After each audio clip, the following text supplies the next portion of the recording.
देखिए, दिए गए परिपथ में ज्ञात कीजिए नंबर 1 परिपथ में धारा, और नंबर 2 क्या कह रहा है? ए व बी के बीच विभवांतर। ए व बी के बीच विभवांतर। अब ये सवाल आप हाई स्कूल में ही पढ़े हैं, खाली समझिए भी ध्यान से।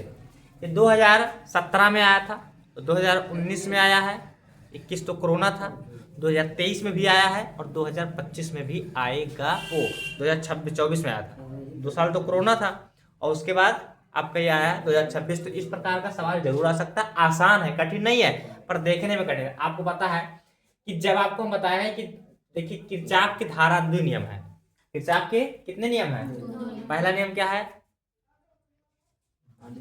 संधि नियम, या उसे धारा नियम कहते हैं, कि किसी भी विद्युत परिपथ में किसी भी संधि पर मिलने वाली धाराओं का बीजगणितीय योग क्या होता है? शून्य होता है। Sigma I equal 0। और ये ऊर्जा या आवेश पर किस पर कार्य करता है? आवेश संरक्षण पर कार्य करता है, यानी आवेश का ये संरक्षण करता है। दूसरी चीज आप क्या पढ़े हैं कि किरचॉफ का द्वितीय नियम है पास नियम। किरचॉफ कौन सा नियम? या इसे लूप नियम, किरचॉफ का इसे कहिए।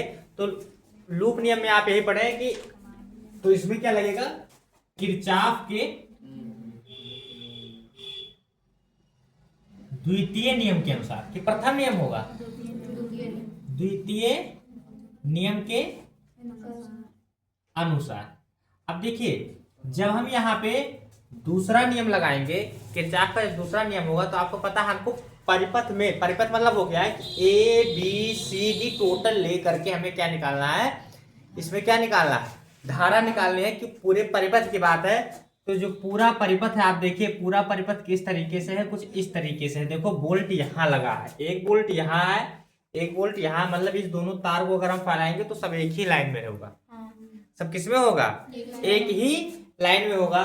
तो आपको पता है कि जो परिपथ में हमें क्या निकालना है? नंबर 1 क्या निकालनी है कि हमको I बराबर ज्ञात करना है। तो देखिए I परिपथ की अगर धारा निकालनी है, तो धारा का सूत्र होता है I बराबर B बटे R होता है।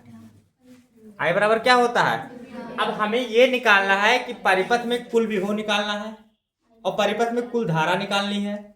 तो कुल विभव जब निकालेंगे तो देखो यहाँ 10 वोल्ट का है और यहाँ आपको कितना है?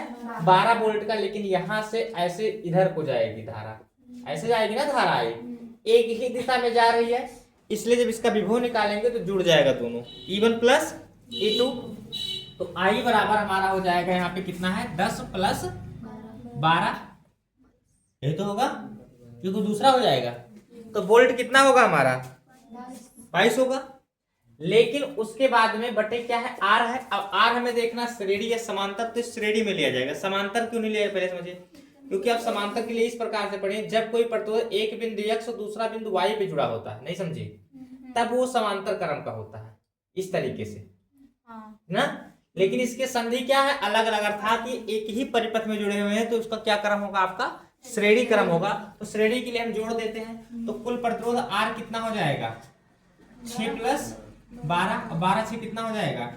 तो 22 बटे कितना हो जाएगा? तो 11 दूना और 9 दूनी, तो यानी जो हमारी धारा आई 11 बटे का एम्पियर, 9 एम्पियर की धारा। ये तो हो गया हमारा धारा निकल गया। समझ में आया? ये पहला हो गया आपका 1.5 नंबर, 3 नंबर का आएगा, ये 1.5 नंबर आपका लग गया। फिर इसमें नंबर 2 क्या पूछे हैं, ये सब ध्यान रखिएगा कैसे लगेगा। नंबर 2 क्या पूछे हैं कि इसी परिपथ में हमें क्या निकालना है? विभवांतर। आपको पता है कि ए बी के बीच, ए यहाँ है और बी यहाँ है, तो आपको पता है कि विद्युत विभवांतर की परिभाषा किन्हीं दो बिंदुओं के बीच एकांक आवेश को एक बिंदु से दूसरे बिंदु तक लाने में किया गया कार्य, उस दोनों विभव के बीच विभवांतर क्या कहते हैं? विभव के अंतर को विद्युत विभवांतर कहते हैं। तो आप पढ़े थे बी ए माइनस बीबी, बी ए माइनस बराबर W/Q, याद है? यही तो पढ़े थे ना कार्य जो किया। लेकिन इसमें क्या होगा? तो विभवांतर हमें निकालनी है। तो आपको पता है कि जो विभवांतर, देखो चूंकि विभव है तो सूत्र होता है B बराबर IR। B बराबर क्या होता है?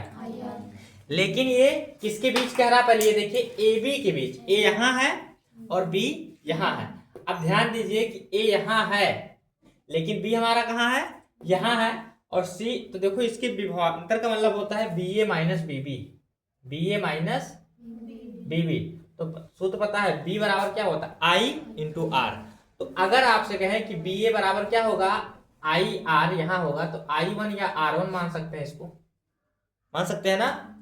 और जो BB होगा यानी ये आपका BA माइनस BB तो लगाएंगे या हम जो भी लिखें, और यहाँ क्या माइनस करेंगे, जो BB है ये भी क्या होगा I, और हमारा जो प्रतिरोध है वो लिखेंगे। अब प्रतिरोध कितना है यहाँ पे देखिए, एक हमारा द्वि प्रतिरोध है, एक तो प्रतिरोध है हमारा कितना AB के बीच का है, तो AB के बीच खाली R ही रहेगा, AB वाला प्रतिरोध है, समझे।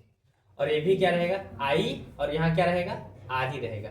लेकिन ये I1 या इसको I मान सकते हैं, दो हम धारा मान लिए। अब यहाँ देखेंगे कि इसकी धारा हमें निकालनी पड़ेगी, किसके BA के बीच, क्योंकि BA के बीच जब धारा निकालेंगे तो I बराबर, आप ध्यान दीजिए, B/I1 निकालेंगे तो B/R होगा। और हमें यहाँ देखिए B का मान कितना दिया है 12, और R का मान कितना दिया है 12, तो 12 से 12 कट के क्या एम्पियर आएगा 1 एम्पियर। तो यहाँ जब हम निकालेंगे B बराबर IR, विभव निकालेंगे तो BA माइनस क्या हो जाएगा BB।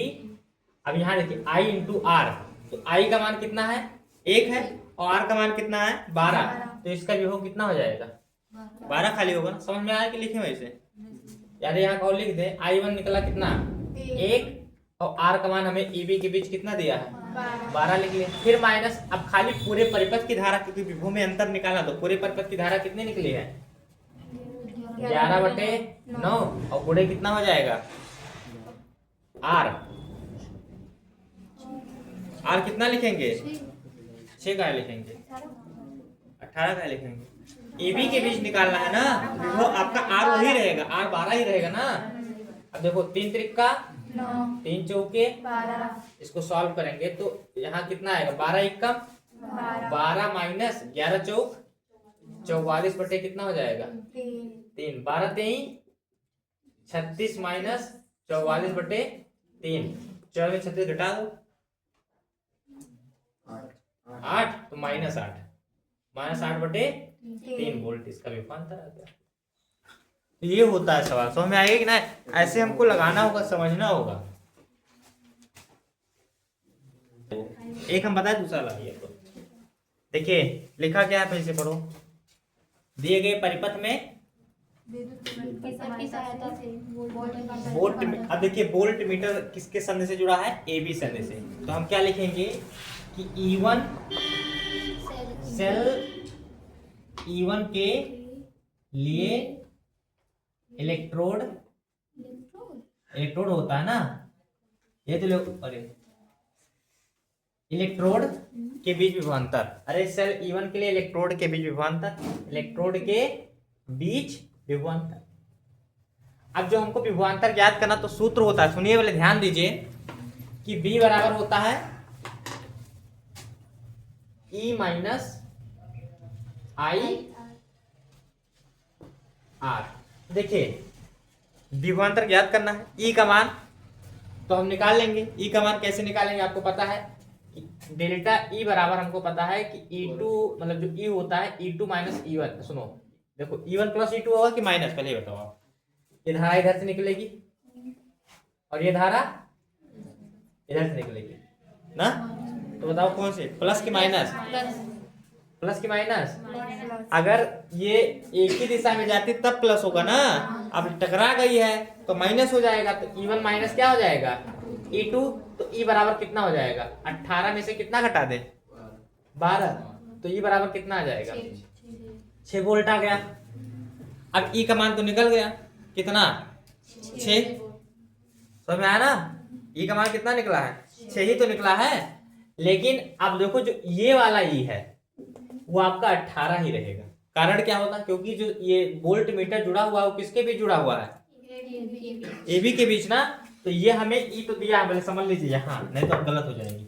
E बराबर हमें कितना दिया है 18, क्यों, क्योंकि जो वोल्ट मीटर है यहाँ लगा है AB संधि से, अगर यही DC में लगा होता तो हमारा E2 कितना रखते 12, और R हमें भी पता है R कितना है, AB के साथ आंतरिक प्रतिरोध कितना है, तो यहाँ R1 होगा कितना 2 ओम है। अब हमें पता क्या नहीं है परिपथ में धारा कितनी है, क्योंकि भले ही लेकिन धारा आपकी यही आ रही है ना एक ही संधि में, तो अब इधर से मान लो I1 धारा आ रही है और इधर से कौन सी धारा आ रही है, I2 धारा आ रही है।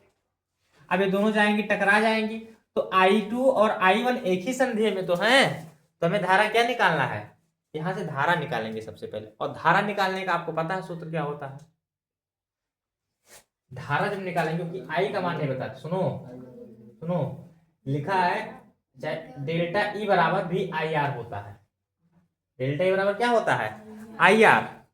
तो डेल्टा E हम निकालेंगे पहले, तो चूंकि डेल्टा E निकालिए, डेल्टा E कितना होगा, E1 माइनस E2, यानी 18 में से कितना घटा देंगे, तो कितना हो जाएगा, 6 वोल्ट।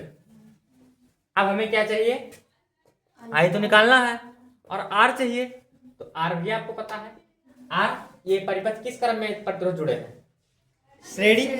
तो श्रेणी के लिए क्या होगा, 2 प्लस 1, तो 2 1 कितना हो जाएगा, R बराबर 3। अब यहाँ देखो I बराबर निकालेंगे तो कितना हो जाएगा, 6 बटे, अरे डेल्टा E बटे कितना R होगा, और I बराबर कितना हो जाएगा, इस समीकरण एक मान लेंगे, 6 बटे 3 दूनी, I बराबर क्या एम्पियर। अब देखो समीकरण 1 से, समीकरण कहाँ से, 1 से, आसान है। समीकरण जब 1 से लिखेंगे तो आप देखिए विभवांतर E का मान कितना है, E का मान कितना है 18, माइनस कर दें, कितना लिखेंगे यहाँ पे, 2 गुणे 2 ना, तो B बराबर 18 ये है, और 2 दूनी 18 4 से कितना 14, कितना बचेगा, बस हो गया 14 वोल्ट। कितना वोल्ट हो गया, 14 वोल्ट। हाँ एक चीज, अच्छा ये बताओ, अगर यही चीज सुनो, अगर यही चीज यहाँ पलट देते तब बताओ विभवांतर कितना होता। तो आपका ध्यान, ई तो वही रहता, ई वही रहेगा, ई चेंज नहीं होगा, ई कितना रहेगा 18 रहेगा, नहीं 12 रहेगा, 12 रहेगा ना। आई आपका वही रहेगा, आई नहीं चेंज हुई, क्योंकि तब भी वो माइनस होता। अगर यही चीज, अगर ये बड़ा वाला इधर हो तभी जुड़ जाता 18 12 का, ध्यान रखिए पलट सकता था, जरूर नहीं है देते हैं। अब आपका ये अगर ये प्लस इधर से आप जानो, जिधर बड़ा हो उधर प्लस हो, धारा उधर से निकला था, बनाए का आपको खुद निकाले रहे। तो आई कितना रखते हैं, 2 है ना, और आर कितना रखते हैं, तब कितना होता है सर, 10 वोल्ट ना। ऐसा तब होता जब ये विभव कहाँ होता, डीसी के नीचे। समझ में आ गया ना। अब इसको भी उतार लीजिए।